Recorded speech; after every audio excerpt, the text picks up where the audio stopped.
Most people were asleep in the early morning hours when a shallow earthquake caused death and destruction in southwestern Pakistan.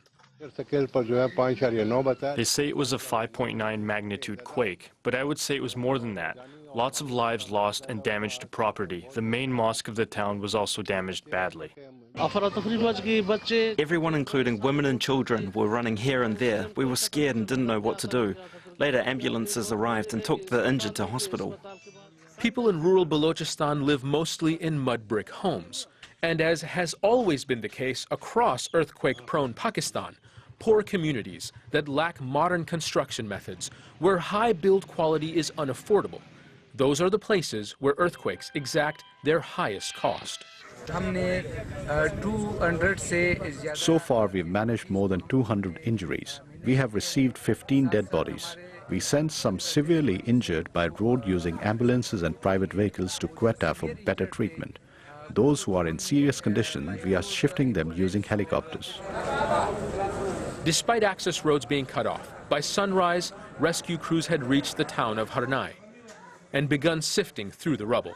This earthquake, it might not seem very large, but it was shallow. The shaking was very strong in the epicenter area. Harnai is very close. We were only about 15 kilometers away from the epicenter.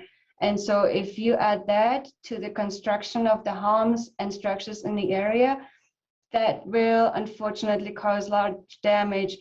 The fact that it happened at night when people are sleeping, that even exacerbates the damage and the injuries that would happen in the area. The quake was felt as far as the provincial capital, Quetta, aftershocks continuing for hours. The area is mountainous and prone to landslides. That poses another threat that could hinder rescue and recovery operations. Rescuers are also trying to reach more than a dozen coal miners trapped underground. Provincial government officials say as many as 100 homes have collapsed so far.